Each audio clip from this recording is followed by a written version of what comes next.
بسم اللہ الرحمن الرحیم۔ السلام علیکم، میں ہوں محمد نذیر خان۔ شہباز شریف کو دوبارہ وزیر اعظم اس لیے بنایا گا کہ یہ پہلے بڑا کامیاب اپنے آپ کو جو تھا وزیر اعظم سمجھتے تھے، حالانکہ ان کی جو کارکردگی تھی وہ تمام وزراء اعظم سے بڑی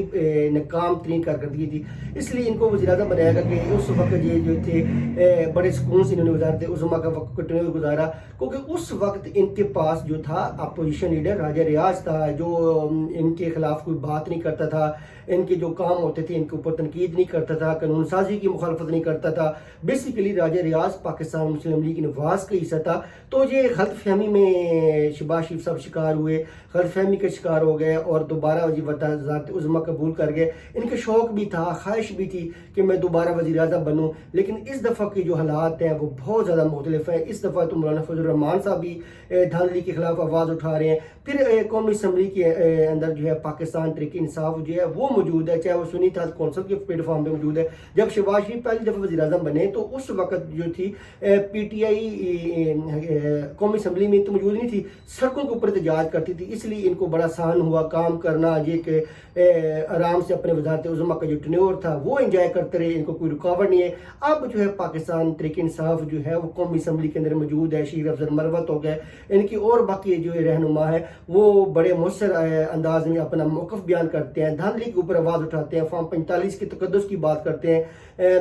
ووٹ کے جو مقام ہے اس کے حوالے سے بات کرتے ہیں، جمہوریت کی بات کرتے ہیں۔ تو اس صورتحال میں شہباز شریف کے لیے جو ہے جب اس کے اپنا جو مینڈیٹ ہے وہ بڑا کمزور ہے، اس کے مینڈیٹ کے اوپر سوالی نشانات ہیں، یہ پیپلز پارٹی کے مرہون منت ہیں، باقی اتحادی جماعتوں کے سہارے یہ حکومت کر رہے ہیں۔ تو اس صورتحال میں شہباز شریف کا پرفارم کرنا بڑا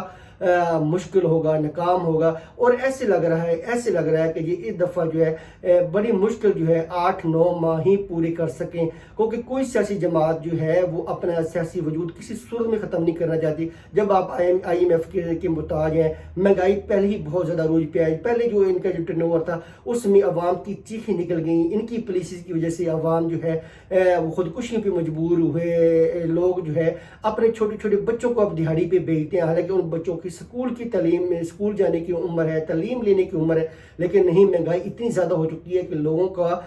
اپنا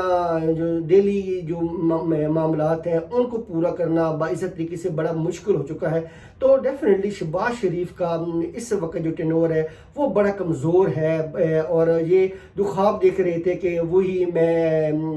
جو 17-18 ماہ پورے کر گیا تھا اب راجہ ریاض کے اپوزیشن لیڈر ہوتے ہوئے، اب وہ کرنا مشکل ہے۔ پھر ان کی اپنی جماعت کے اندر ہی شہباز شریف کا جو بطور وزیر اعظم بننا، یہ حکومت لینا، یہ اس کے اوپر بھی تفضات ہیں۔ ان کی اپنی جماعت کے اندر بھی اہم رہنما بات کرتے ہیں، وہ کہتے ہیں کہ شہباز شریف کو یہ عہدہ قبول نہیں کرنا چاہیے تھا اور ہمیں اپوزیشن میں بیٹھنا چاہیے تھا۔ اگر اپوزیشن میں نہیں بیٹھتے تو پیپلز پارٹی کو کہتے ہیں کہ وہ اپنی جماعت کا کوئی وزیر اعظم بنا دے۔ تو شہباز شریف نے جو بہت غلط فیصلہ کیا، تو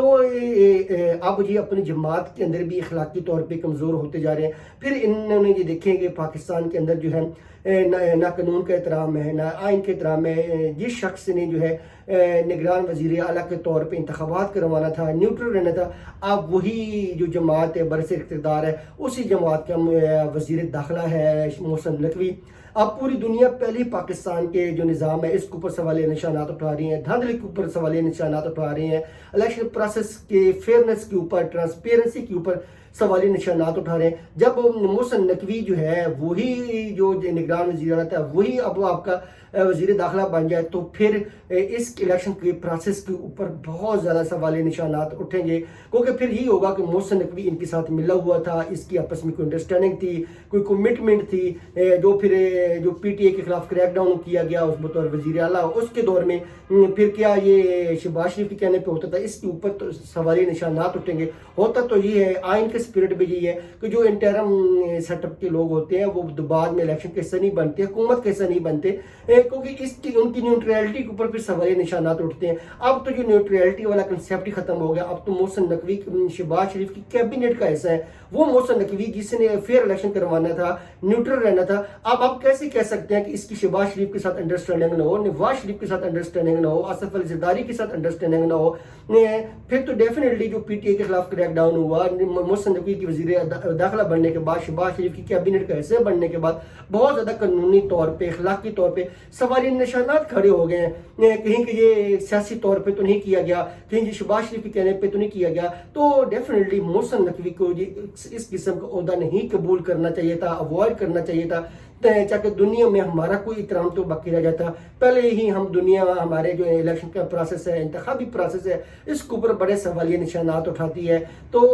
ڈیفینیٹلی اب وقت آ چکا ہے کہ ہمیں جو عوامی مینڈیٹ ہے اس کا ہر صورت میں احترام کرنا ہوگا اور الیکٹرانک ووٹنگ مشین لے کے آنی ہوگی، تاکہ دھاندلی والا جو چکر ہے وہ ختم ہو، تمام لوگ جو ہے انتخابی پروسیس کو قبول کریں اور عوام کو بھی پتہ ہو کہ ان کے جو ووٹ ہے اس کا ویلیو ہے، ان کے ووٹوں کی اہمیت ہے، ان کے ووٹوں سے حکومت بنتی ہے، ان کے ووٹوں سے کوئی شخص وزیر اعظم کو تک پہنچتا ہے۔ تو ڈیفینیٹلی ہم نے عوام کو بھی مایوس نہیں کرنا اور عوام کا جو جمہوری نظام ہے اس کے اوپر بھی یقین رکھنا ہے، اعتماد رکھنا ہے، تاکہ لوگ جو ہے ووٹ کاسٹ کرنے ضرور جائیں۔ جب آپ دھاندلی کریں گے، فارم 45 کے جیتے ہوئے فارم 47 میں ہار جائیں گے اور 45 کی ہارے ہوئے قومی اسمبلی اور صوبائی اسمبلی میں پہنچ جائیں گے، تو پھر ڈیفینیٹلی عوام کے اندر مایوسی پیدا ہوگی، عوام